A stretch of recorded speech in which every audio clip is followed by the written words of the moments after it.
So welcome, everyone. I am Marianne Ruan, the president of the Association of Philadelphia Tour Guides. And in collaboration with the Guild of Professional Tour Guides of Washington, D.C., we organize this webinar on sustainable tourism.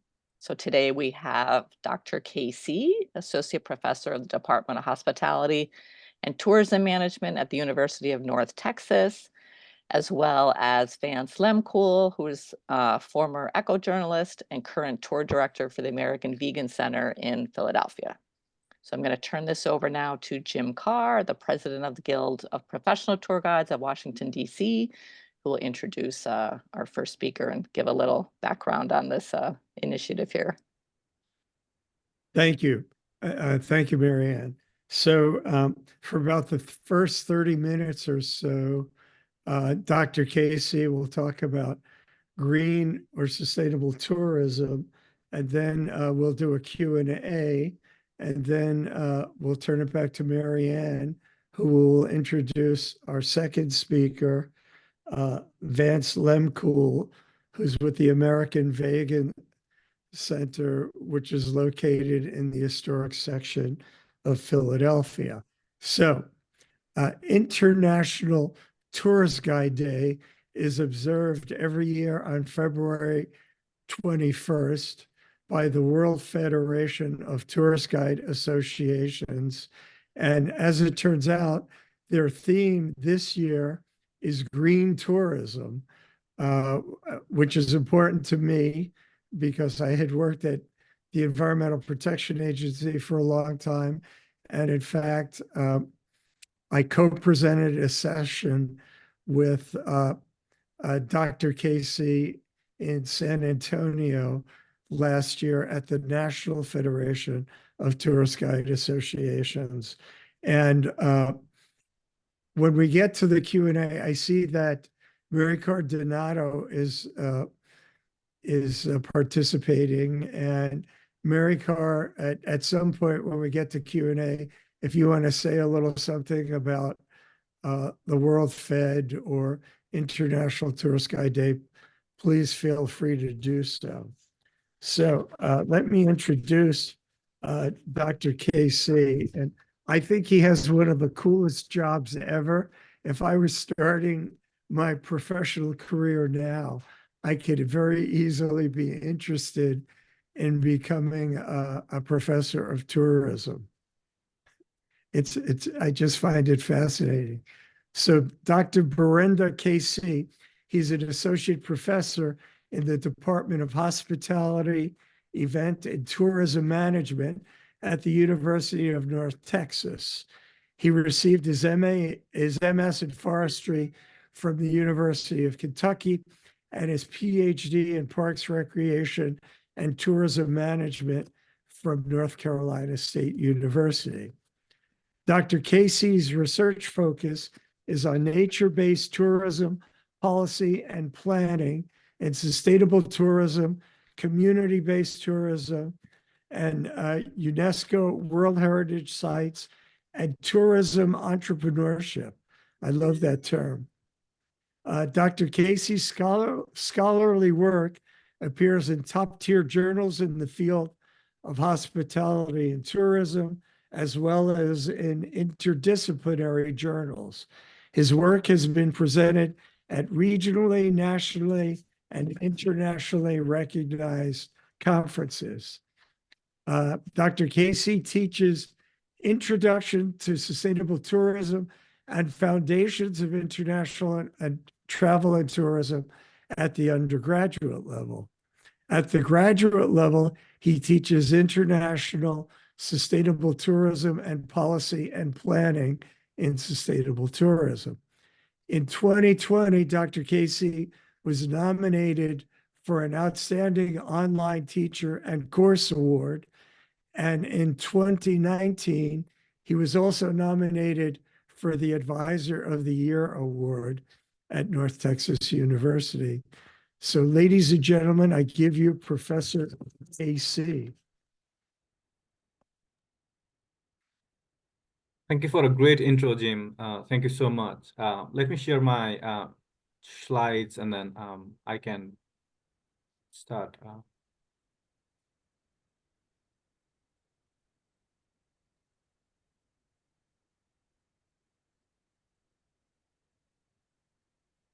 Are you able to see my screen? Yes. Perfect. So I'm going to turn off my video while I talk, and then I'll come back later on. Okay. Again, thank you, Jim, for the introduction. And I am truly honored to be here to present my insight on sustainable tourism to all of you. So I'll be talking about what sustainable thinking really is for me.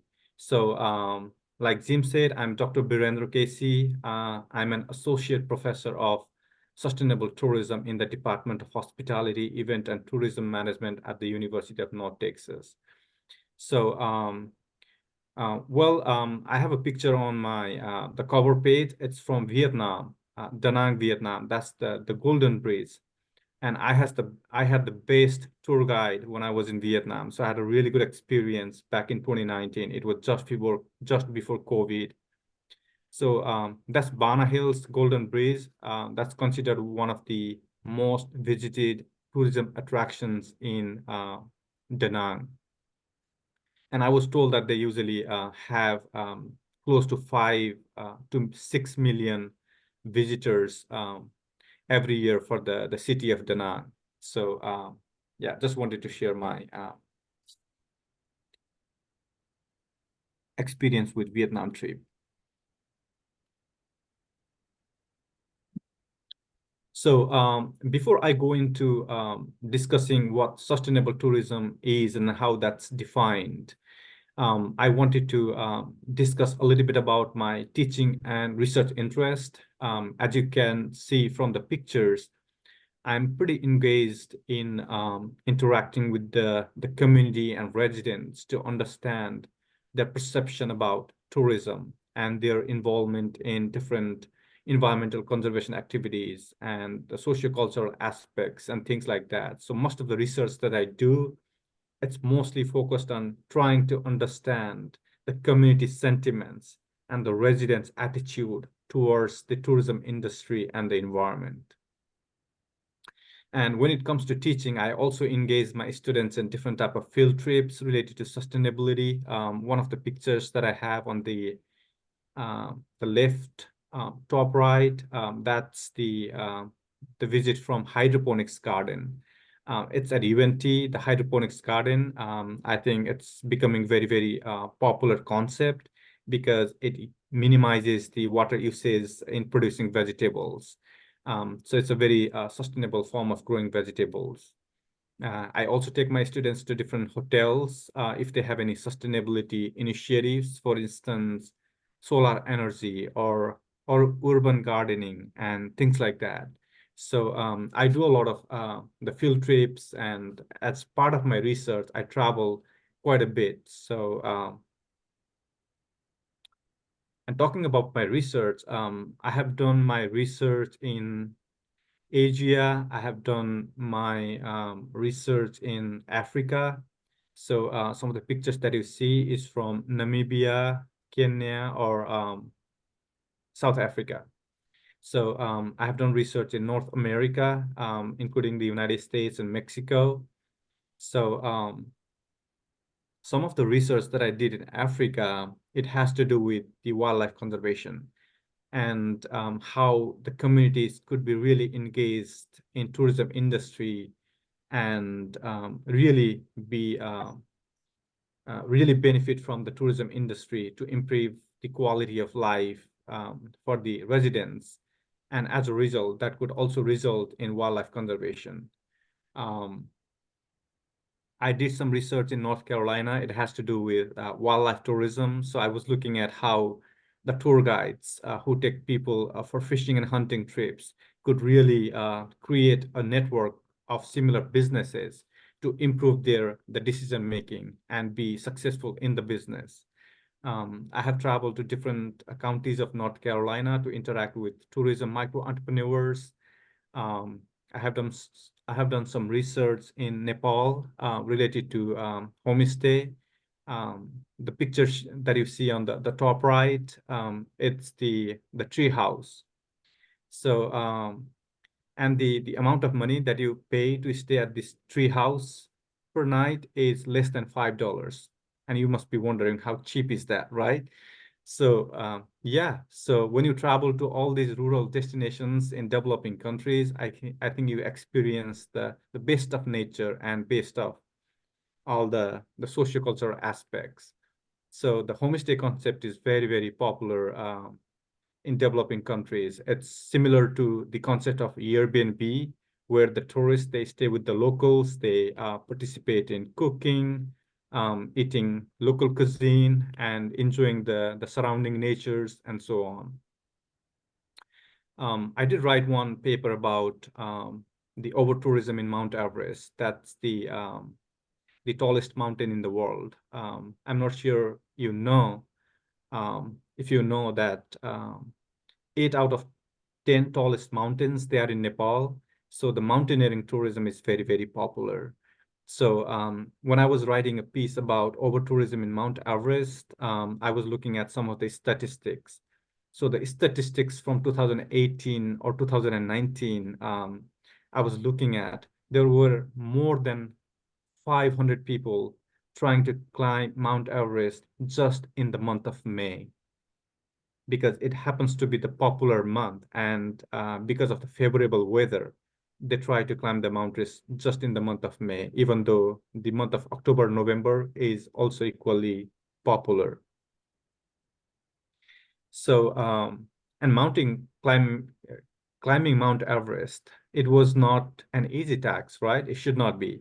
But with the technology and with the improvement and equipment and gear, I think different expedition companies, I think they have made it possible for a lot of tourists to be able to climb Mount Everest, even though they are not the avid mountain climber. So people used to dream about it. Now the dreams are coming into reality because of the commercializations and all the improvement that's been done for the equipment and gear, and you have the best trained tour guides with the climbers. And as a result, there's so much environmental degradation that's been happening in the Mount Everest region. So recently, they have been trying to create a lot of the committees to take care of the environmental degradation aspects and try to minimize some of those things. So hopefully it will be taken care of at some point. But again, even the Mount Everest, it's not untouched by mass tourism or the over-tourism. And finally, how sustainable tourism is defined.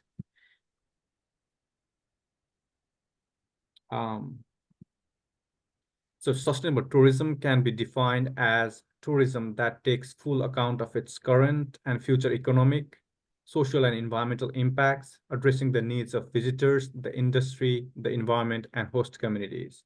So as you can see, that definition, it includes different components. It's not just making money out of the tourism industry. It's also about respecting the society and culture. It's also about respecting the environment. So it has to combine different components, the economic, sociocultural, and environmental components.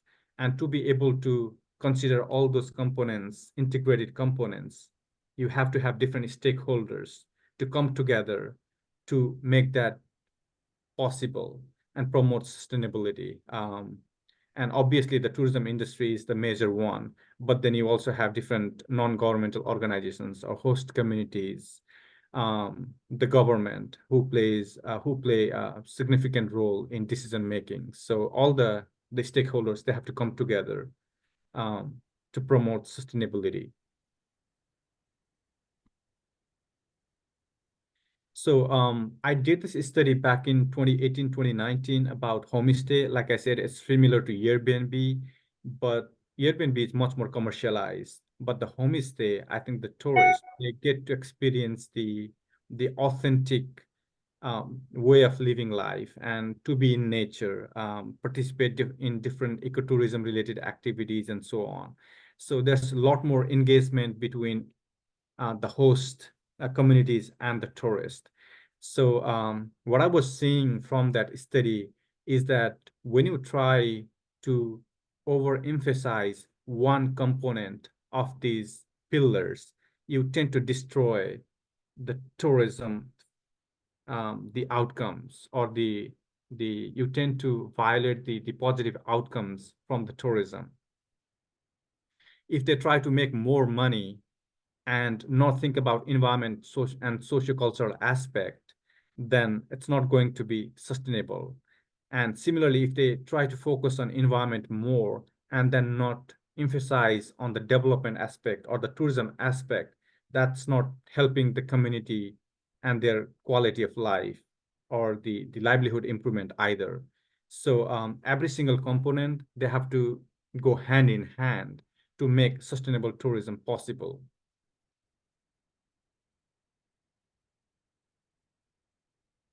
So as an example, the Maya Bay of Thailand, I'm not sure if you watched the movie The Beach. I think it was released back in 2000, starring Leonardo DiCaprio.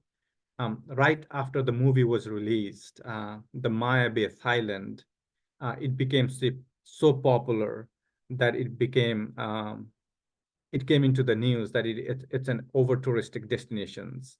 So due to the crowd and then the over tourism, they were destroying the nature and all the coastal areas. So the coral reefs, they were losing their natural color. So I'm not sure if you know that once the coral reefs, they lose their natural color because of the bleaching effect, it will take years and years for them to get back those natural colors. So the government of Thailand, they had to shut down the beach for a year or two to recuperate the cost that they had received from those over tourism issues. Similarly, the Boracay Bay of Thailand, they had to shut down the island for 6 months or more to minimize the negative impacts of tourism. So when the Philippines, they decided to shut down the island of Boracay Bay, they had a carrying capacity of 40,000 tourists at one time.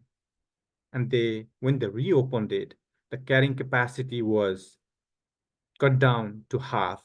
It was 19,000 tourists at one time. So they had to shut down a lot of businesses that were not following the protocol or the guidelines. They didn't have a good waste management practices and so on. So they had to close down some of those businesses going forward. And these are the results when you rely on revenue more than the environment and the sociocultural values. So that's why I always say that when you think about sustainability, you have to think about the economic aspect, the environment, and social cultural values at the same time.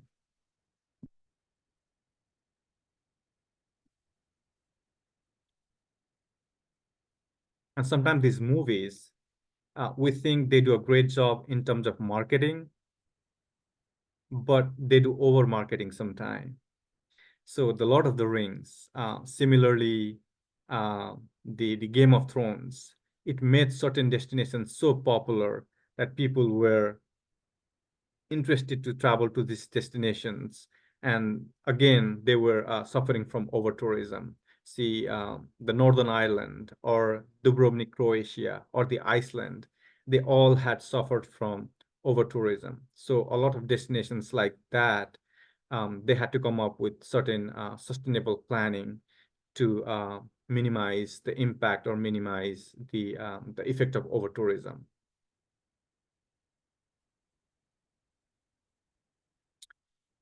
Well, I just wanted to give an example of how certain destinations are really reacting to the climate change or the changing the tourism industry. So the UK has pledged to be carbon neutral by 2050. And Cumbria, it's the destination between Scotland and England. When people travel back and forth from Scotland and England, the Cumbria happens to be in the midway.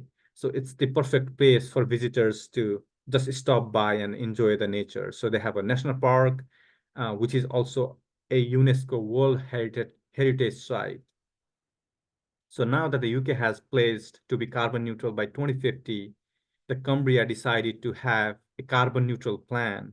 And the plan was that they will be carbon neutral by 2037. Again, with this plan, they have different strategies. For instance, they are planning to pedestrianize the tourism industry. They are requesting all the visitors to walk if possible. They don't have to drive all the time. They are trying to find a few days in a week to be no car day, where you just try to walk and then enjoy the nature. They are trying to install different electric vehicle charging stations in the national park so that electric vehicles could be adopted into the process and so on. And one of the important things that they're doing that I really like is they have the Grow Local and Eat Local initiatives. So what they're trying to do with these Grow Local, Eat Local initiatives is that the agricultural, the farmers in Cumbria, their production system is very, they're only reliant on certain agricultural products or the dairy products. So the government is requesting them to produce the varieties of agricultural products so that they don't have to import those products from somewhere else. Remember, when you import agricultural products from somewhere else, it's going to add thousands of miles for that food, from the production to packaging and making sure that they travel thousands of miles. So it adds a lot of greenhouse gas emissions into the atmosphere. And also the fact that when this food, they travel thousands of miles, they don't have as much nutritional value as the local foods do. So it's not helping the local economy and the environment at all. So that's why the Grow Local and Eat Local program is something that they are trying to promote in Cumbria. And not just Cumbria, I think there are a lot many destinations that they are trying to adopt this program. For instance, Richmond, Virginia, I think similarly is adopting that program, and many other destinations as well.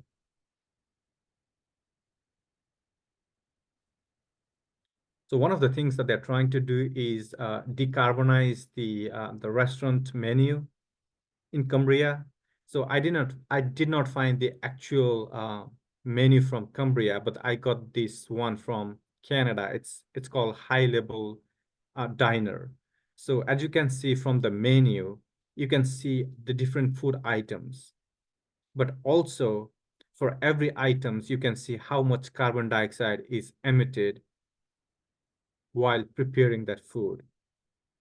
So by the time the food comes to your plate, you can see which food is producing more greenhouse gas emissions. And based on that, you can always make your conscious choice. I don't think it's trying to make their consumers feel uncomfortable, but the fact that they need to be aware in terms of what they consume and then what it's doing to the environment, and maybe support the local food system and so on.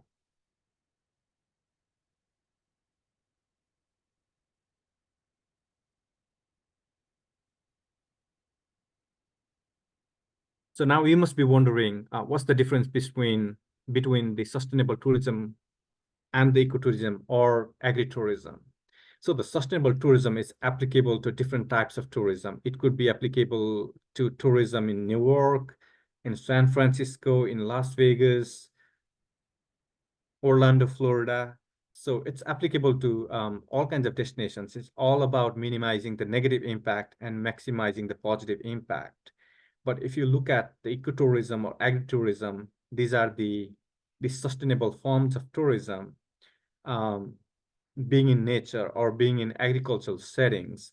They are a subset of sustainable tourism because they deals with certain types of tourists who would like to enjoy the nature and enjoy the agricultural settings as part of their tourism activities. So, so the ecotourism, it represents 5 to 10% of the overall travel markets, and it has an annual growth rate between 10 to 30%. So it's a very fast, it's the fastest growing, one of the fastest growing the industry segments. Similarly, agritourism, it's growing very, very rapidly these days as well. So I was looking at the global statistics. So the Israel, it has an annual growth rate of 15% for agritourism. India has an annual growth rate of 20% for agritourism. And the trends are similar for the United States and China and many other countries. So they are trying to promote agritourism as a sustainable form of tourism. So let me share a couple of slides related to agritourism and ecotourism now.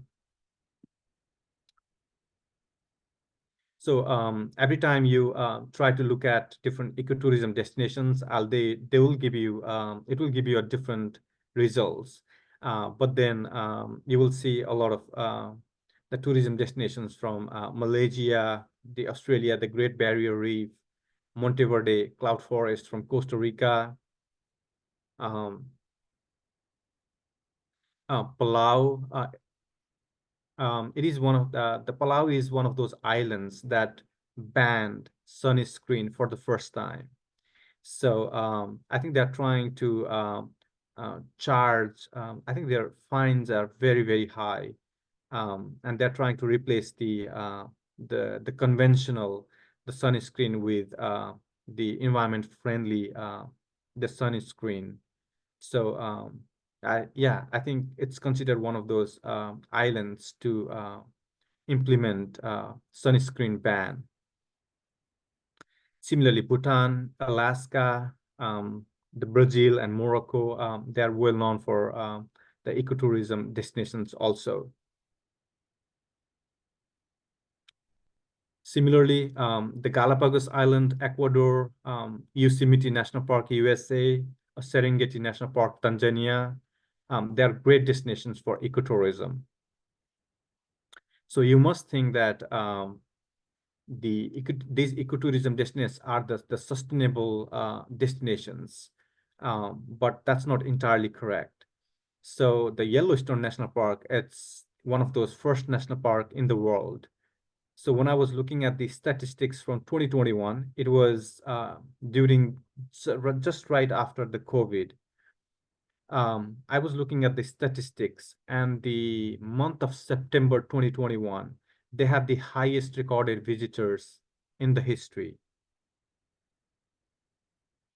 So during the pandemic and after the pandemic, people thought that being in nature and being in agricultural settings is the best way to isolate themselves and social distance, but that's what everyone thought. So by the time they went to Yellowstone, they see more people that they had seen before. So that's why the concept of carrying capacity, it's very, very important. How many people can you really accommodate in one place at one time? So a lot of national parks, I think they had the scheduling and reservation system established during the COVID and after COVID so that they can better manage their visitors. Sometimes these national parks, they rely on money so much because of the budget cut from the state and federal government. They accept as many visitors as they can. I was writing a paper for Masai Mara, Kenya. During the COVID, they didn't have as many tourists. Just just after the COVID. And because they rely so much on tourism to generate funding to promote conservation programs, and because they were not able to generate as much money, they had to minimize the number of staff for the conservation programs. And as a result, they were seeing a lot of the wildlife poaching and wildlife hunting happening in Masai Mara, Kenya. So I think they have a lot different kinds of pressures for each national parks and different types of protected areas.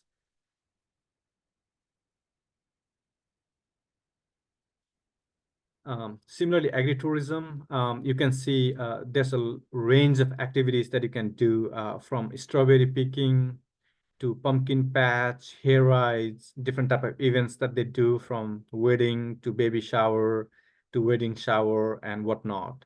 So I think this is gaining a lot of popularity. I've been living here in Texas for more than 8 years now, and Texas has close to 250,000 farms. And I always wanted to understand what agritourism is really about here in Texas. So I recently received a grant from USDA, and the grant is about preparing an online class for the undergraduate students here in the department. So I got the privilege to travel to some of these agritourism farms here in Texas. I recently interviewed 4 of the agritourism entrepreneurs. And one of the story that I wanted to share with you from these entrepreneurs is that she had a farm that was maybe at around 20 to 30 acres. And all the vegetables that she and her father were producing, she used to take it to the farmer's market. And she was mentioning how hard it is to sustain the farm, just relying on the farmer's market. And one day she decided to welcome visitors for a raspberry picking. And once they were at the farm for a raspberry picking, they wanted to pick carrots. They also wanted to pick onions. They also wanted to pick garlic, and they were ready to pay the money. And she converted the entire farm into pick your own vegetables. Now she is a successful agritourism entrepreneur, and she is the author of a book, and she is very successful now. And when I was talking to those agritourism entrepreneurs, one of the consistent theme and motivation that I was really getting was that they are very highly motivated to educate the public about the importance of these small scale farms or agricultural settings, the importance of local food. So they wanted to educate the public about the food system. And one of the examples that they were discussing was that during the pandemic, they realized how fragile was the industry food system is. Remember, all the grocery stores and were empty of foods and stuff. And where do you get the consistent supply? From your local agritourism farms. So you have to be able to provide certain incentives, and you have to be able to make these farmers more resilient. I mean, you have to promote agritourism. Otherwise, the fragile industry food systems is not going to function when there is a crisis. So obviously, educating the public was one of their major motivations that I was seeing as I talked to them.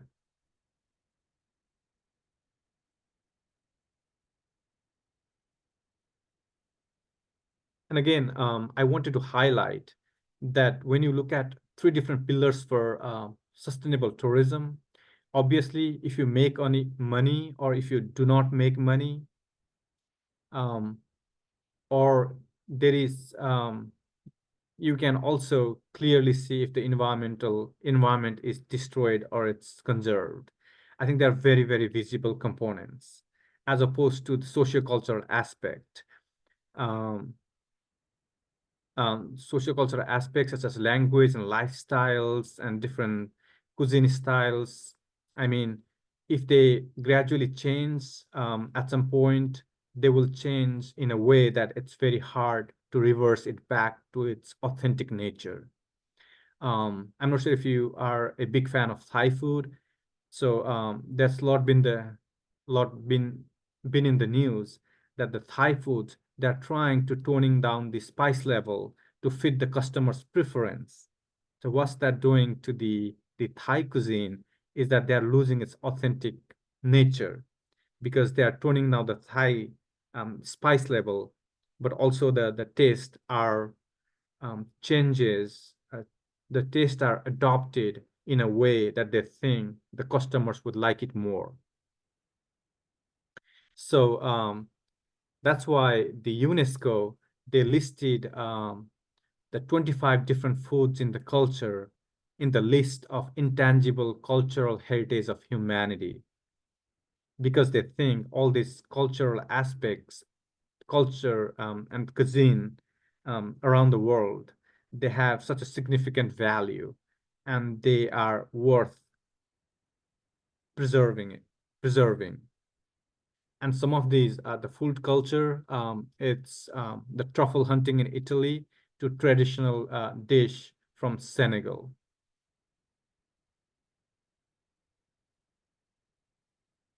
And again, that's why I wanted to emphasize again about how important it is to try to think about the economic component, environment component, and the sociocultural component all together. If you are motivated just with the concept of money and revenue, you tend to destroy the sociocultural values and the environment. And if you focus too much on environment and then not allow people to thrive in the tourism industry, I think that's not going to help either. So trying to balance all these components is a way to go forward. And that's a true concept of sustainability in the hospitality and tourism industry.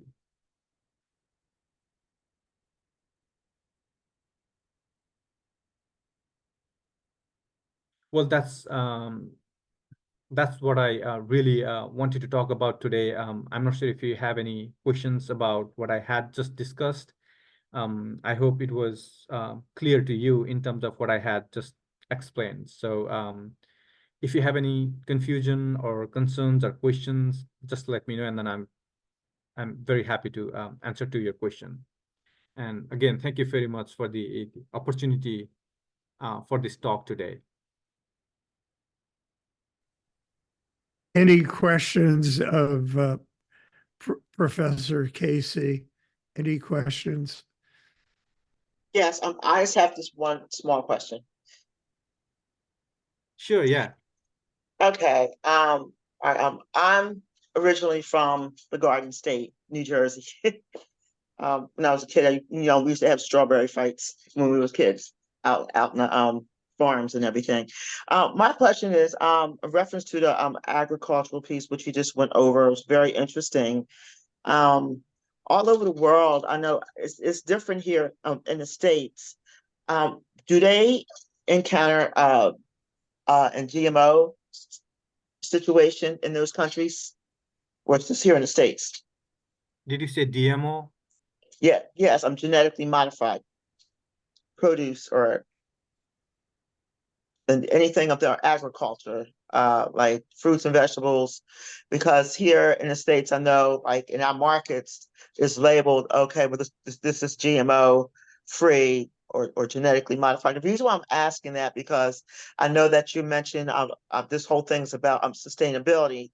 How are we going to fight that here in this country as far as anything that is genetically modified to sustain what is all natural, and keeping it that way? Because that's the problem we have here in the States as far as coming across anything that is genetically modified as far as our fruits and vegetables, So as far as agricultural.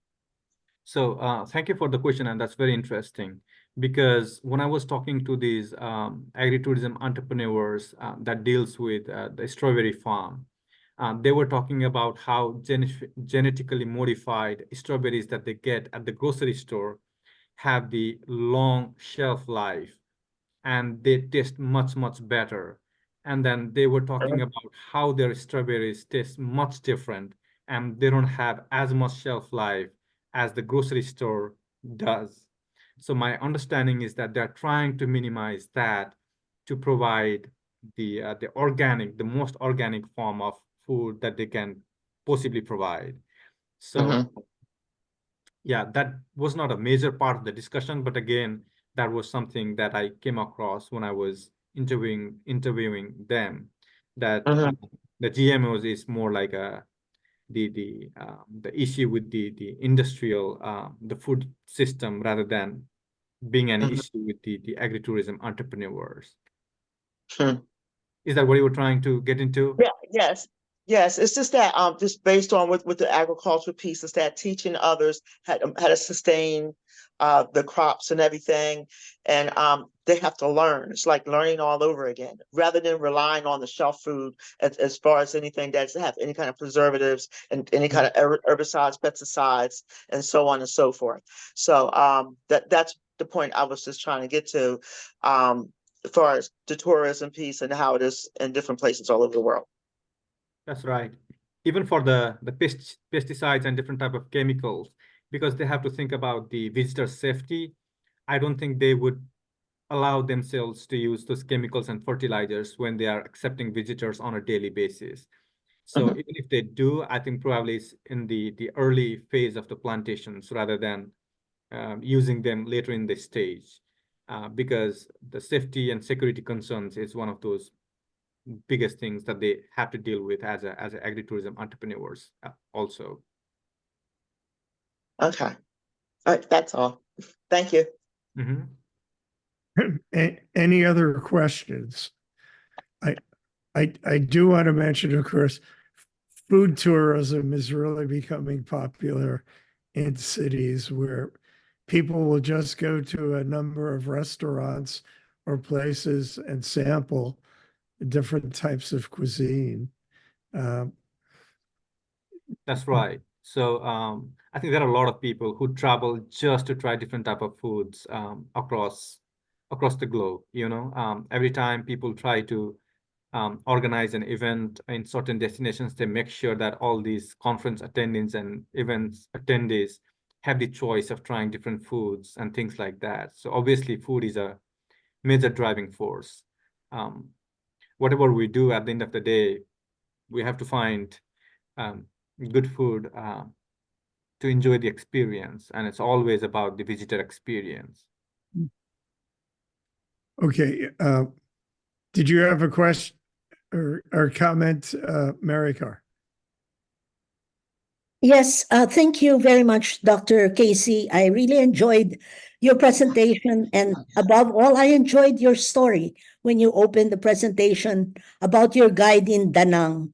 And I'd like to know what best practices can you give us tourist guides to motivate our audiences to become more sustainable? Are there examples that you can give? When I was in Da Nang, like I said, they had I was told that they have 5 to 6 million visitors a year, and the tour guides that I was with, he was mentioning how they had to go through different accreditation process to able to be in the tour guiding business, and from the language to understanding the ethics in tour guides and things like that. But again, as a tour guide, I always believe that the concept of sustainability among the tour guides is very, very important. Understanding the destinations, understanding different restaurants that promote the local food and local productions, understanding different hotels that promote green initiatives. So I feel like a lot of consumers these days, they're very aware in terms of what they're consuming. It was not the case before. I just did a study on tourists in terms of how much money are they willing to pay for sustainability. And there's a lot of I think obviously their opinions are very dissected. Some of them don't want to invest more money in green tourism because there is no transparency in terms of how their money will be reutilized to making sure that it's sustainable. But there are the other segments that they want to invest more money in making all these destinations more green and more sustainable, and it's worth it in longevity. So I feel like all these tour guides, they have to be able to understand the destinations and different authentic cuisines and food and green initiatives, and making sure that they understand the concept of carrying capacity, where should they really take their tourists on certain day and times of the day and things like that. A lot of destinations, they are trying to create this cell phone app, and then you can literally see how many people are there at certain destinations so that they can avoid going to those destinations. So understanding all these visitor patterns and making sure that these tourists have a really good experience. And when I was talking to the Tour Guides Association conference last time, I was talking how different destinations are really investing millions of dollars in marketing, you know. But when they had the best tour guides and when they had the best experience, they will always have their place attachment. They always want to go to a certain place multiple times if they had the good experience. So if destinations can have repeat visits without having a lot of money investing into marketing, that's the best way the tour guides can help these destinations. I remember the city of Bali in Indonesia, they had invested almost 25 to $27 million in marketing because they wanted Bali to be one of those top trending destinations in the world. Thank you. Thank you very much, Dr. KC. So I'm going to turn it over to President Marianne Ruan, but I do want to mention that the DC Guild will more than likely be sponsoring a trip to Costa Rica next February, about a year from now, a week-long trip to the most biologically diverse country in the world. So if anyone has any additional questions of Dr. Casey, please put it in the chat, in the chat group. But I want to turn it over to Marianne now. Thank you so much.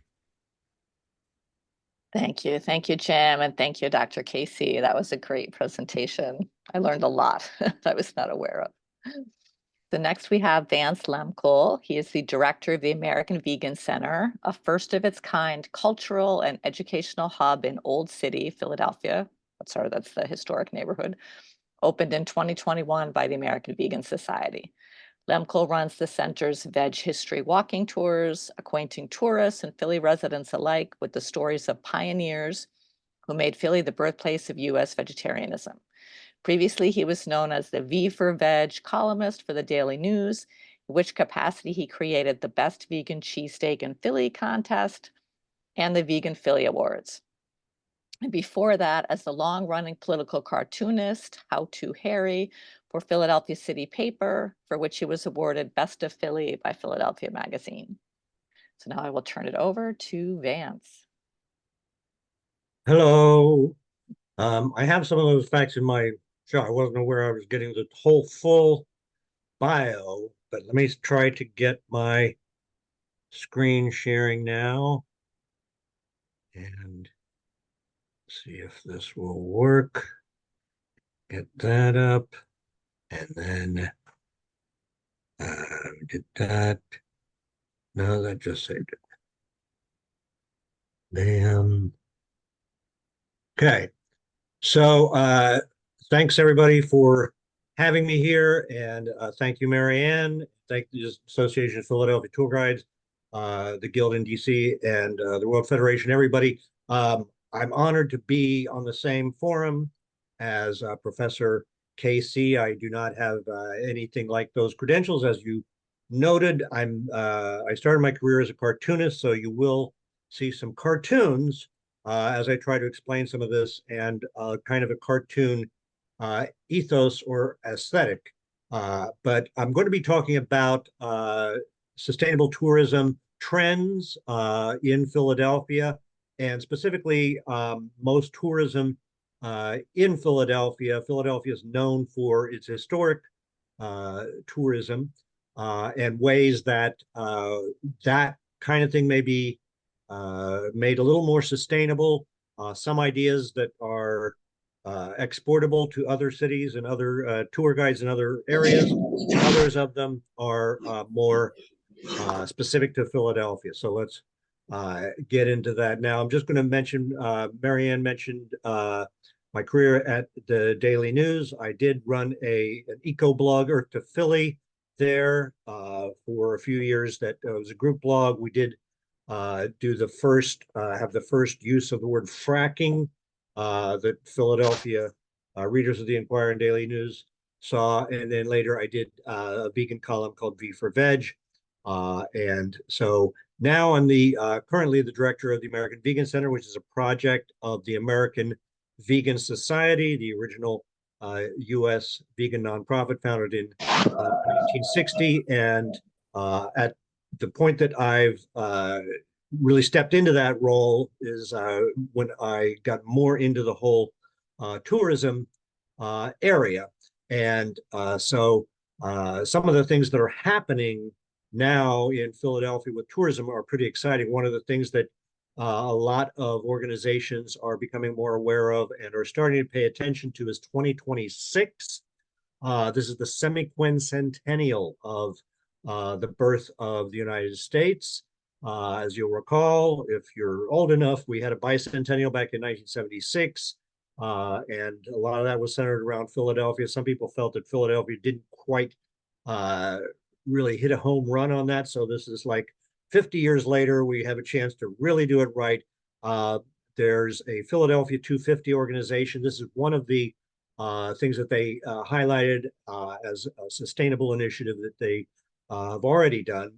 There's more projects in the works from many organizations. This was a community gardening cleanup and establishing good inroads for future gardens. It was something that I like to that fits into both the concept of general agritourism taken into an urban environment, and also because a community garden cleanup is both kind of taking on the responsibility of, you know, what has happened. There's been unsustainable things happen that have kind of trashed the area, and then, you know, planting seeds for the future at the same time. And that's kind of what the semi-quincentennial does, is looking back, but also laying seeds for the future. And speaking of seeds, that's the Philadelphia organization. There's also a state organization, 250 PA, which is trying to do things that involve all 67 counties of Pennsylvania. This is one of them, planting a liberty tree in each of Pennsylvania's counties. And again, yeah, there's the planting of seeds, planting of trees, especially. Trees are, Vance, sorry. I'm just Yeah. going to stop you for a second. I don't think your slides are advancing. I think you're talking about them, not but we're seeing- still on the title slide. Oh, okay, sorry. Four. Yeah, so again, I did an eco blog at the Philadelphia Daily News, Earth to Philly. It was a group blog. We had a variety of different sustainable topics handled by different people there. I did mostly things on plant-based eating, and evolved into doing a vegan column for 6 years at the Philadelphia Daily News. And I'm currently the director of the American Vegan Center. And there now you can see the lovely exterior of the American Vegan Center, which is a project of the American Vegan Society. And we'll talk more about how that is what we're doing there that has to do with sustainable tourism. So this was my slide for the Philadelphia 250, the semi-quincentennial projects that they are developing. This is one they've already done, the community gardening cleanup and establishing planting seeds for the future. And then I also mentioned the Liberty Tree Project of 250 PA, the statewide organization, which is planting trees across Pennsylvania in all 67 counties, Liberty trees, which are from saplings from not the original Liberty tree historically was destroyed, but the one that replaced it, they now have uh, the descendants of that tree that are being spread across. And again, trees, planting trees, it seems like just a basic thing, but trees are something, they give us oxygen, so we want as many trees as possible. So now I'm going to move on to some things that are happening also in Philly that have to do with this kind of from another angle. Virtual tourism is something that, people used to say, here's a virtual tour of our space, and it was basically a slideshow. VR, virtual reality, has really progressed over the last 10 years and really has been able to replicate a certain experience. You can't replicate the actual experience of being in another place, in another community, breathing the air and so forth. But you can replicate a lot of the educational experience and the cultural immersion of being in a place and really getting an idea of it. And virtual tourism opens up the field of tourism to a wider market, obviously. People who do not have the means to fly halfway across the world can certainly see historic sites, museums, and so forth in a way that does not require any expenditure of, say, fossil fuel energy.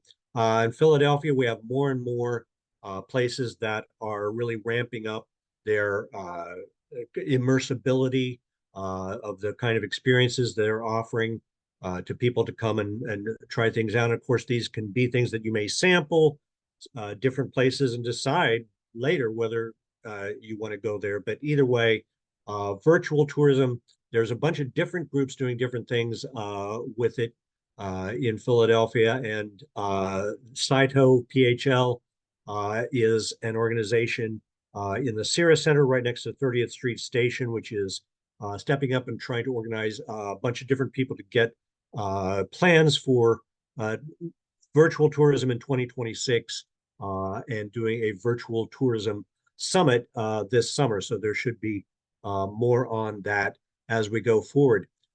So another thing that Philadelphia specifically has is last year, Philadelphia debuted the first horseless e-carriage in a major city in the United States. And there's many different rationales for replacing horse and carriage rides with electric carriages. Note that this is it is an electric carriage, but it's styled to look very much like the charming old style carriage that horses pull, but now without the horse. And just looking at it, completely leaving aside the aspect of what this means for the horse, just on a sustainability level, just in terms of energy input, just raw basic energy input in terms of kilocalories. You can see for an 8-hour shift, this is if the Carolyn carriage, which is what this carriage in Philadelphia is called, we're running at 10 miles an hour for all 8 hours of a shift. It would consume around 17,000 kilocalories, whereas a horse for that shift, just working on and off, would be about 23,000. So right there you have the savings, and that's ignoring water inputs, fresh water obviously needed for horses, drinkable water that would be diverted, the management of manure, the problems with traffic, and having an animal that is easily spooked going along in the middle of traffic. But more to the point, a lot of tourists actually, study has shown that the younger generation of tourists now are more put off by the concept of the whole backstory of what's happening with this horse that's pulling people around, or less likely to want to do that. So this is something that's now catching on in different cities around the world. And again, Philadelphia is the first major city in the U.S. To get one of these out on the streets. We was in 3 different citywide parades last year. It was largely funded by the Untours Foundation, which I wanted to give a shout out to for being an organization among others that do specifically try to kind of look at the concept of tourism through a more ethical and sustainable lens. And so in this case, as Janet White, who is the head of Carriage Horse Freedom and brought this carriage to Philadelphia, says, with this, you get all of the charm and none of the harm. And another oddball kind of tourist attraction that is a kind of sustainability is Magic Gardens. This is just certainly a unique spot in Philadelphia where an artist, a very singular artist named Isaiah Zagar, spent decades just building out this vacant lot with broken pottery, tile, glass, different things, arranging things, writing on them, and making this just incredible space that for a while was like my hidden gem that I could tell people about when they came to Philadelphia, and they'd be like, wow, thank you. I would never have thought of going there. But now it's actually become a big thing with our tourist organizations, and they're letting people know about it, which is good. So now I was talking to somebody from out of town who was coming to Philadelphia, and they said, and we're going to do Magic Garden. So word is getting out about that. And again, this is taking just about all these items that are cemented into the walls and into the whole environment of this are things that would be destined for the waste stream that have instead been upcycled into an immersive artistic environment. So just to return to my title, Serious Fun, I wanted to just take that apart. Fun tourism really is about fun. It's about traveling or visiting a spot for enjoyment rather than being there for some essential purpose because you have to, because it's business, because you have to be at some family event or whatever. Even if you're going somewhere for that purpose, you may still, while there, take a break from that and do something fun, take a tour. And so that's the concept of tourism, whereas serious to me is where you bring in the sustainability aspect, because you have to kind of be serious about, if you're going to say something sustainable, you're looking beyond just the surface of how beautiful place is. You're looking at the big picture, as Dr. KC so aptly went through with this. You're looking at deeper into all these different aspects of it and pulling in an ethical concern. And so one of the ethical concerns, obviously, as a vegan, that I care about is the ethics of using animals. But I'm going to just ask you to set that aside, the fact that I'm vegan, because if we just look at just the basic data about greenhouse gas emissions in terms of food products, we can see that there is a huge disparity in the amount of contribution of animal-based products, especially from the cattle industry. You'll see that just in that top section, there's 4 different bars that have to do with the cattle industry, which is really one industry that puts out different kinds of things, meat and milk.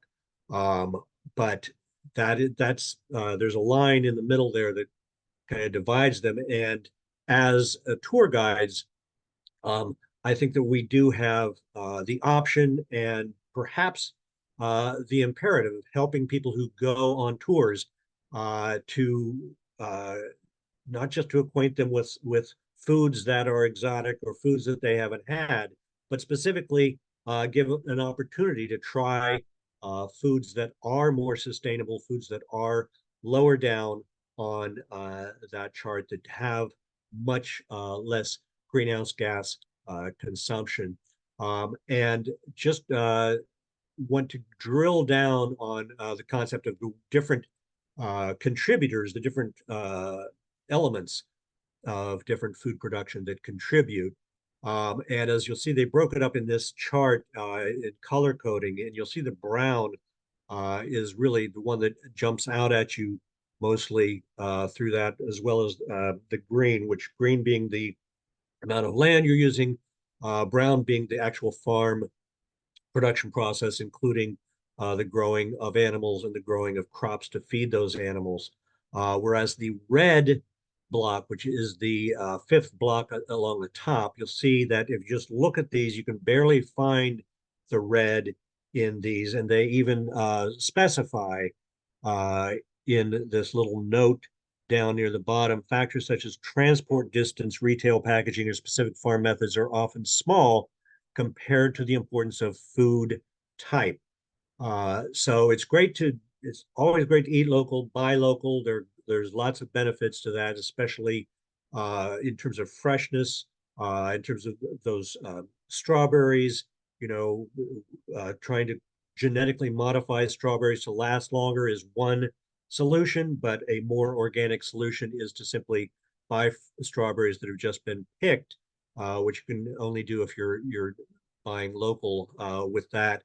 So there's many reasons to concentrate on local produce as much as you can, but I want to be sure that we don't confuse ourselves by saying, oh, well, if I buy local meat, then it completely offsets the fact that it's just contributing these greenhouse gases. So it's not the how, it is the cow. And if you're wondering why there's not more about this out in the mainstream media, it's the power of the cattle industry, which has actually worked very successfully to block this messaging coming from the IPCC, which last year, their report, actually, their first draft did explicitly suggest a shift to plant-based diets, and the meat industry, the cattle industry was furious about that and essentially forced them to take out that plank. There's been all kinds of shenanigans over the years that we're just finding out about now. The initial number that the Food and Agricultural Organization of the United Nations put out for greenhouse gas emissions of animal agriculture was the fact that it was greater than all of human transport. Meat industry was furious at that, and they went back and forced them to put out a lower number. Now, a lot of climate scientists believe that it's higher than either of those numbers. And it's not just in terms of climate change, greenhouse gases. Before that came along, there were already problems that we knew about with animal agriculture, especially the use of land, which takes away opportunities for trees, which again are our friends.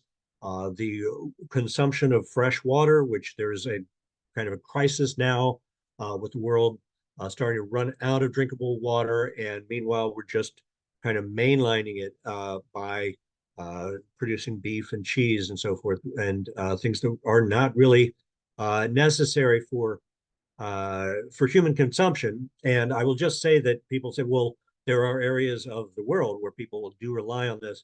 And, that is certainly a concern, but I'm talking specifically now to the people on this Zoom and the people in our sphere, people in the global north who do have the privilege of choosing different foods. And I think that it's incumbent on us, if we want to cut some slack to people from the rest of the world, that we should be lowering our emissions and our contribution to that as much as we can. And, that the logical thing is to simply go completely plant-based in your diet there. I wanted to mention the government of Denmark, and I'm not saying that getting the government involved is the best way to do this, but Denmark is stepping up to try to actually change their culture around eating and help its citizenry shift to plant-based foods with three main goals: increasing public availability, increasing household consumption of plant-based foods, and increasing market demand of plant-based foods. And that is something that we are also doing in the realm of just the American Vegan Center and the American Vegan Society, trying to get more sustainable options and more plant-based options out there. So just in terms of sustainable hospitality specifically, lodging establishments, hotels, and so forth, are now starting to evolve in sustainable directions. There are actually now sustainable hotels where, you know, their main uh, their main selling point is that you go there and things have already been arranged so that you're getting the most sustainable experience, or vegan hotels where you know, the amenities are entirely free of animal inputs. This is a bar of shampoo that a friend of mine actually received and gave me to show you. That is one of the, this was not a specifically sustainable hotel, but they were, you know, this is something that completely cuts down on the plastic packaging, the transport of, you know, when you're transporting shampoo that already has water in it, this is shampoo that you use like soap, and obviously provide the water at that point. So that's one example of ways that there's a lot of places stepping up, and we're trying to get a lot of that information out to Philadelphia establishments. We did a vegan hospitality webinar back in September. We're doing another one in March. So you come to the American Vegan site if you have any interest in that. Another thing that's, you know, that's more about making plant-based and sustainable products more publicly available, whereas making plant-based food, increasing household consumption of it, people need to know something about how to cook it in their own home. And so we're trying to help that out. This is a couple of classes that we've done at the American Vegan Center. We've done quite a few cooking classes where people learn and sample the food as it's cooked. There we go. As Marianne mentioned, I did launch the Best Vegan Cheesesteak in Philly contest in 2014, and we started the Philly Vegan Awards with the American Vegan Society in 2017. And while these are both things that are merely meant to help provide publicity for plant-based food industries and food retailers and food entrepreneurs, they're also becoming things that are, you know, in Philadelphia, if you do something for 10 years, it's a tradition. And they're like, so now Best Vegan Cheesesteak in Philly has kind of become one of our beloved traditions, at least among vegans. And I have actually had people who have come from out of town to attend the Philly Vegan Awards, that is now also becoming something that is, you know, increasing Philly's kind of profile as a destination for people interested in plant-based food and sustainability. So those are the few different ways that we're going about that. I wanted to turn to sustainable content, looking at historic tourism and what it is that you're talking about. And this is obviously something very important to me. I do the tour program. I oversee the tour program at the American Vegan Center, and so far have given all the tours. We're looking to extend that and diversify that. But in the meantime, Philadelphia, as it mentioned in my bio, Philadelphia is where the U.S. vegetarian movement started. And there is just an amazing, rich parade of pioneers of vegetarianism, most of whom have some overlap with both sociocultural and environmental concerns. So, I mean, Ben Franklin, we got to get him in there because everybody knows Ben Franklin. He actually did try to get a tofu industry going in 1770 in the colonies. That didn't work out, but you know, even somebody as iconic as Ben Franklin has this sustainable angle. I wanted to mention Ephrata out in Lancaster County. This is a little ways west of Philadelphia, but this was a vegetarian cloister. There's still a lot of buildings standing. You can now visit it, and when you walk into the visitor center, you see this painting right across the front door. This large painting that depicts something from Ephrata lore, and there is not to my knowledge, any contemporaneous documentation that proves this, but it's part of Ephrata's story about itself that when it was first built, the brethren who got together to create it, rather than using animals to break up the fields, hitched themselves to the plow. So you'll see that they're all hitched to a plow in order to get the town started.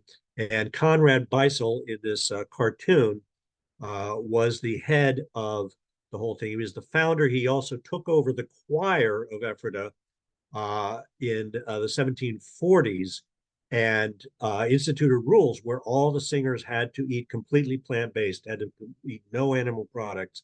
So in the 1740s in Pennsylvania, we actually had a group of intentional vegans. And when I say vegans, they were eating plant-based, and Conrad Beissel did give these reasons for why different animal foods would interfere with good vocal production. Some of them, like milk, yes, eggs, honey, meat.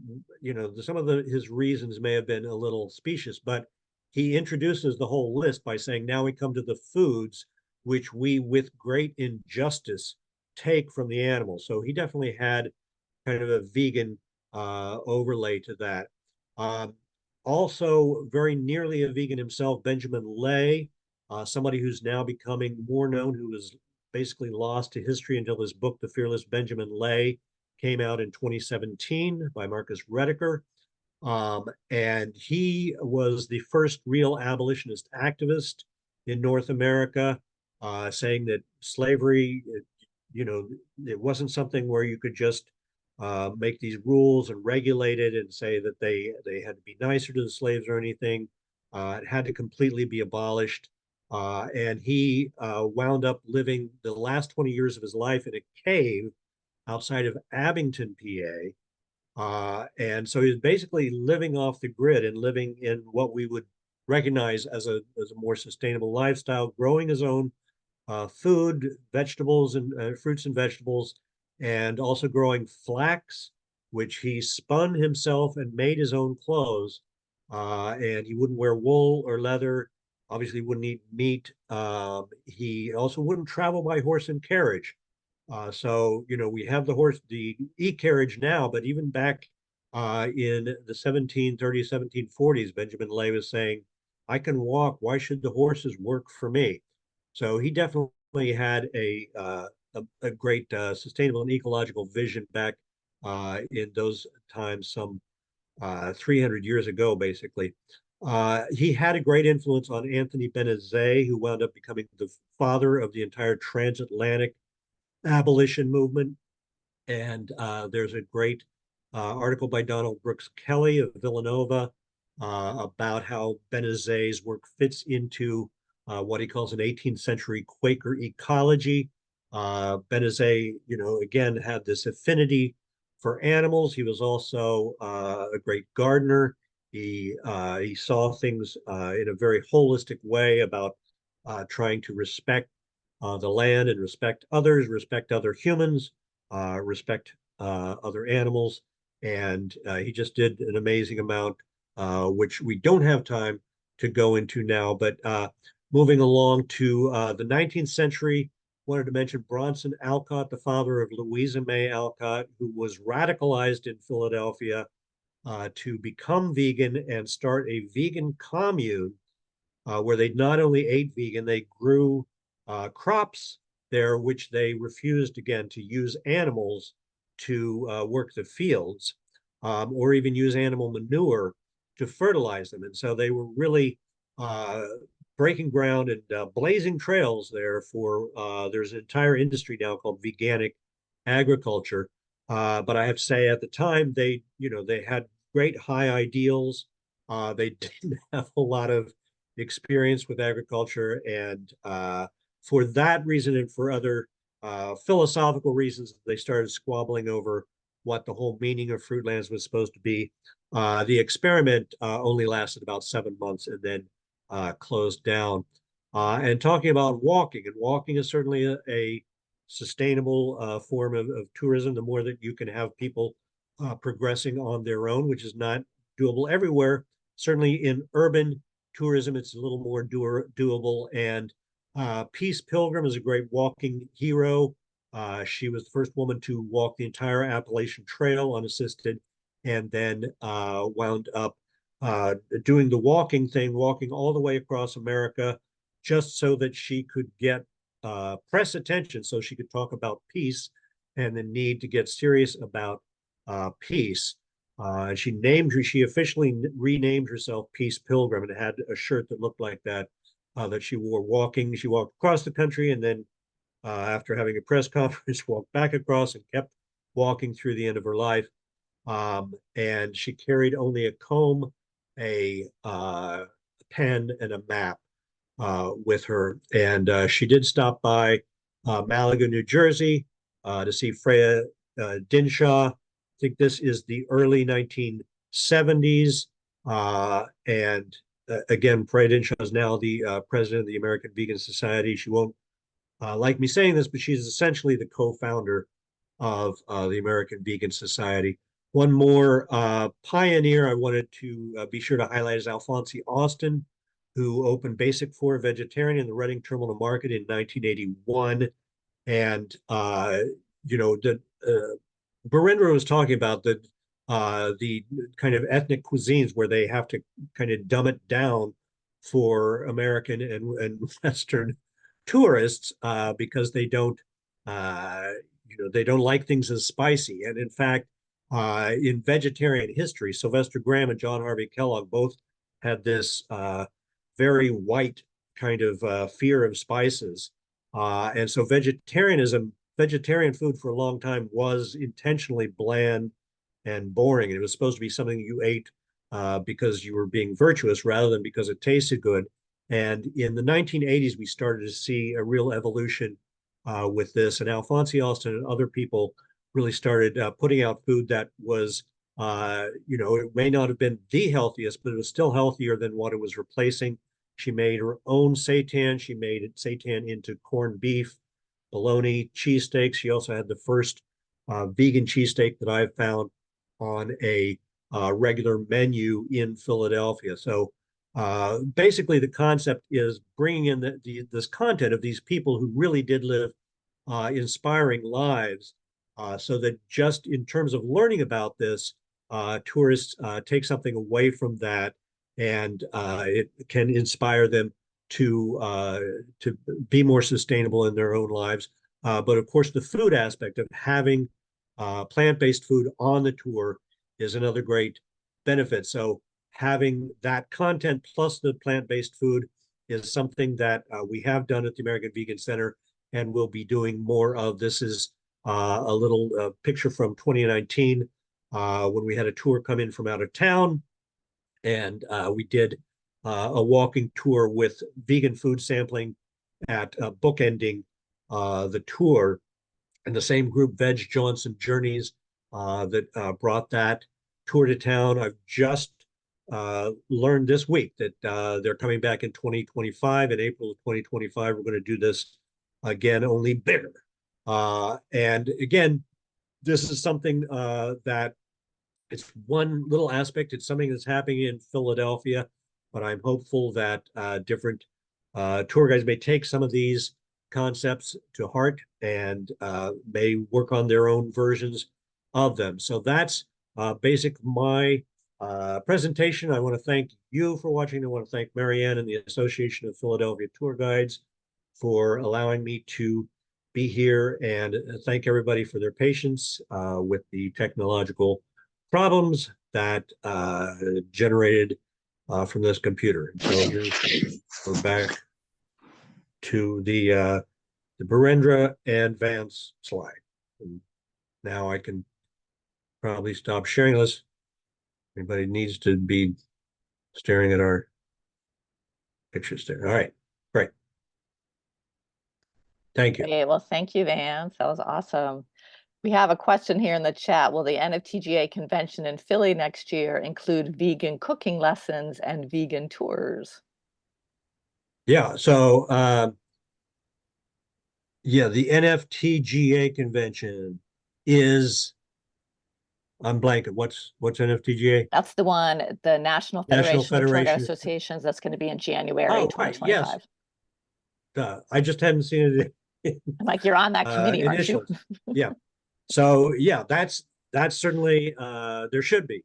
And if I have anything to say about it, there will be. I'm sure that I will. I mean, I've offered discount tours to tour guides in Philadelphia, and if anyone is coming to Philadelphia who is in the tourism industry, wants to do that, get in touch with me, and we can. I'm sure we can work something out. But I will definitely be offering that as a potential component of that. You know.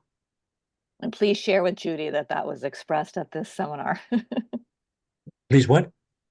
Please express with Judy that there's interest in that, you know, that we Okay. had this webinar, Yeah. there was that All question right. brought up. So just so we get, I'll you bring know, that up if put you the don't. plug in. Yeah. Okay. A question that I had, one, who was last year's winner of the best vegan cheesesteak, so we can tell people.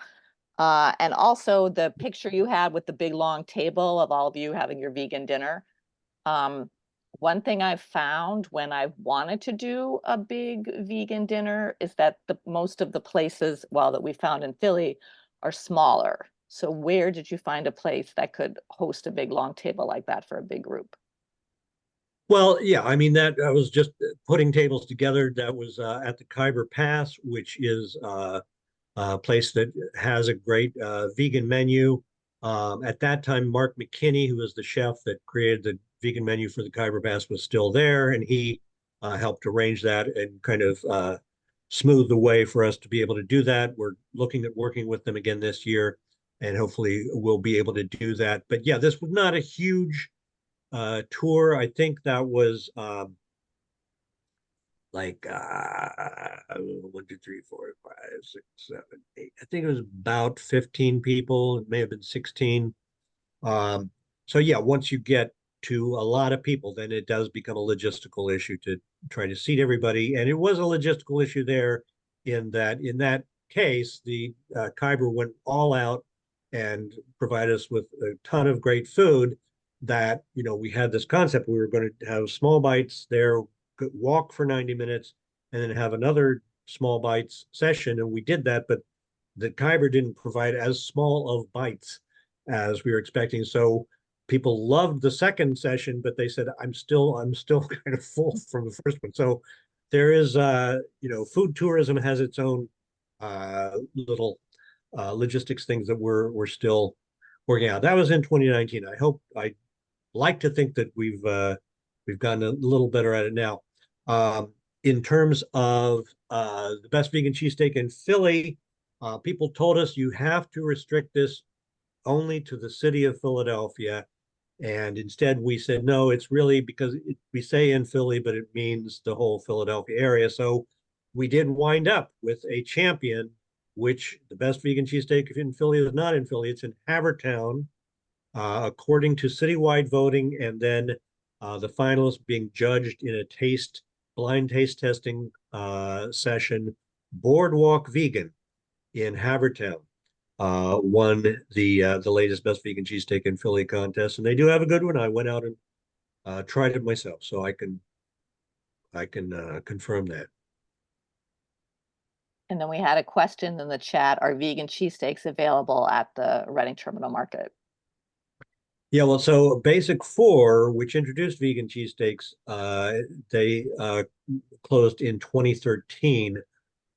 There have been places that had the kind of you know, they call it a vegan cheesesteak, but then you go and it's vegan meat, but they put actual dairy cheese on it. And they're like, well, you can always just get it without the cheese, but it's not a vegan cheesesteak, it's a vegan steak sandwich.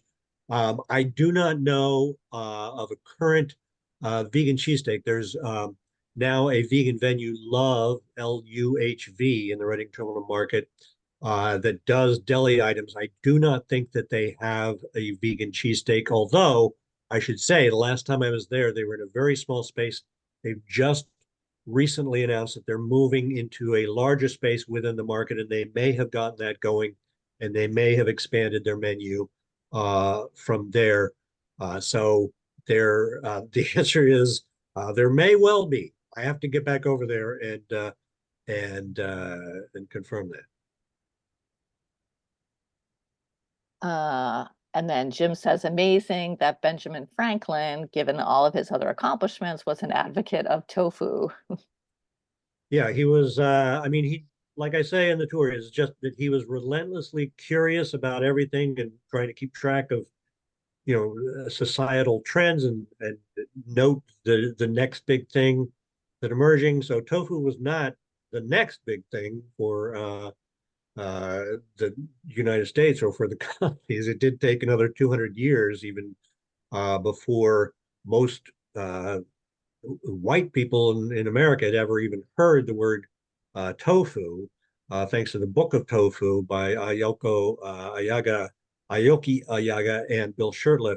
But he did, he acquired soybeans when he was in London. He apparently had tofu there, and he and John Bartram and Anthony Benezet all kind of had this mutual interest in botanical specimens. They would send seeds and things to each other like, hey, check this out. And Benezet also especially was something of an herbalist, growing things for their pharmaceutical properties. And so they all had this kind of thing of sending things to each other. So Franklin sent these seeds to John Bartram along with instructions for growing the tofu that he had actually gone down to the docks in London to talk to Chinese sailors to write down how you grew the soy and turned it into tofu. And from somebody else, he got a recipe for cooking tofu. And we know that Bartram got the package. We know that he opened it. And that's where the trail of documentation ends, other than the fact that he did not actually get a tofu industry going in the 1770s. Well, any other questions, comments? Can I say something? Go ahead, Annie. Yes, hello everyone. I just want to say, Van, I love your presentation. I really do. I really enjoyed it. I learned quite a lot today. As a tour guide, I am a local tour guide here in Philadelphia, and once in a while I give some food tours as well. And for me, it's always an issue because even going to the Reading Terminal Market, it's very difficult for me to find the sustainable food that I would like to propose to my guests. So, and even me as a tour guide, I am always at the mercy of my suppliers. So, so I have to go with what I have. But I decided to become more picky now with my tour. I'm not going to go anywhere where the guests want to go. I really want to do a little bit more research and be more sustainable. Even in recycling at the Reading Terminal Market, I would love to see that market more open about recycling. How do they recycle? Just to make it better and being greener as well as a market. So this is all what I wanted to say. Thank you, Vance. Thank you so much. Thank you, Annie. I'll just You're welcome. say, piggybacking on that, as Professor Casey mentioned, there is kind of a balance that you're making when you go into the sustainable tourism area between these different factors. And, it may look like in order to be more serious about the big picture, you have to have less fun.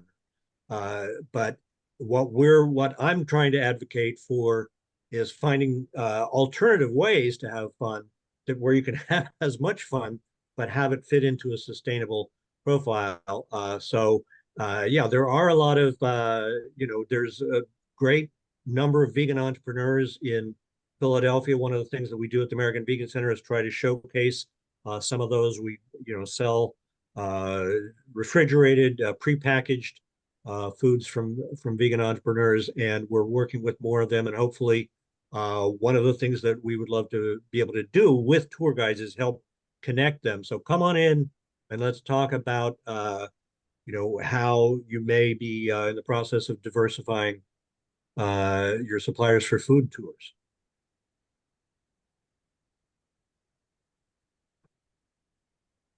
Okay. Anything else? Any final questions, comments? Oh, Mary Ann, may I say something? It's Yeah, Janet. good. Yes, and let me just add that Vance brought up Caroline, the e-carriage, and he mentioned, he had a quote from Janet, and this is Janet that he quoted, who's actually here on the webinar today. Hi, Go ahead. hello, I'm Janet White, and I want to make this very brief, but Vance had mentioned the electric carriage, the e-carriage here in Philadelphia. It's something I've been working on since 2018, and basically we've been working with city government to try to get a ban on the horse carriages, which are very problematic for a number of reasons. And we were tasked with trying to provide an alternative. So I found this so-called electric horseless carriage, and eventually we finally got one here last year and debuted it, and it's really amazing. I just wanted to mention that I have been working since 2018 with a wonderful responsible tourism researcher named Claire Whedon at the University of Brighton, UK. And so we are introducing this electric carriage, which has already become quite popular. And this year we're going to launch some tours and working with Vance and some others here in Philadelphia. So basically, I just wanted to say that, you know, it's really a wonderful, sustainable alternative form of tourist transportation. You know, it's really attempting to eliminate the use of animals for entertainment. Philadelphia is the first major city to introduce an electric carriage, e-carriage. So we're really excited. We're being approached by many, well, we've been in several very big parades here in Philadelphia, but now we've been approached by a major TV network, and we're going to be filming an episode about Philadelphia using the electric carriage. It's becoming associated with Philadelphia specifically. So it's a wonderful alternative form of tourist transportation, which really does promote the sustainable form of tourism. Cool, thank you. Thank you. Anything else from anybody? Mary Ann, did you want to mention your job fair and training this coming Yeah, week? if there's no more questions, just at the Association of Philadelphia Tour Guides, our training program starts tomorrow. So it's Thursday, Friday, Saturday, Sunday. The tours are closed. We have too many people already, but the in-person workshops and a presentation, the panel discussion Saturday morning are still open for payment at the door, cash or check or Venmo. And we have our job fair on Saturday afternoon, 1:30 to 4:30. Please come out if you are here in Philadelphia or if you want to come up for the day. We just really want to make a good turnout for this so that we can, you know, really get Philly ready to shine in 2026, which is the 250th birthday of the United States, if you weren't aware, which I'm sure all of you guys are, sure, mostly tour guides. Yeah, so please, if you need info, my email is president@phillyguides.org. I'll put it in the chat. Just, you know, message me and I'll send you the info. And that's it. I'd like to thank Mary Ann for agreeing to host today's session. And it looks like Mary Ann, the Association of Philadelphia Tour Guides and the Guild of Professional Tour Guides of Washington, D.C. are going to be doing a lot of collaboration as we get closer to 2026. And we're so glad you're hosting NFTGA next January.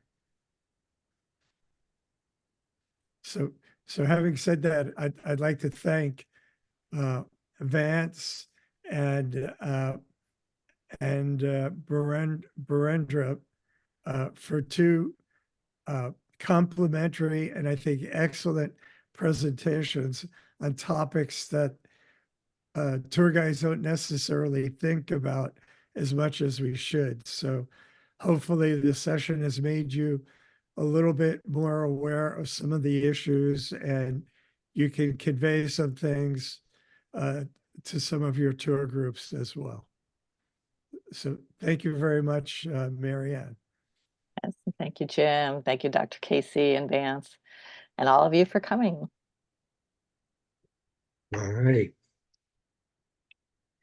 Take care. Thank you. This is recorded, so I think all of you who are on this today will get the recording. And then we'll talk with Jim and the DC Guild about how best to kind of distribute it to a wider platform. So thank you all. Take care. Thank you. Thank you. Bye-bye. All right. Bye. Bye.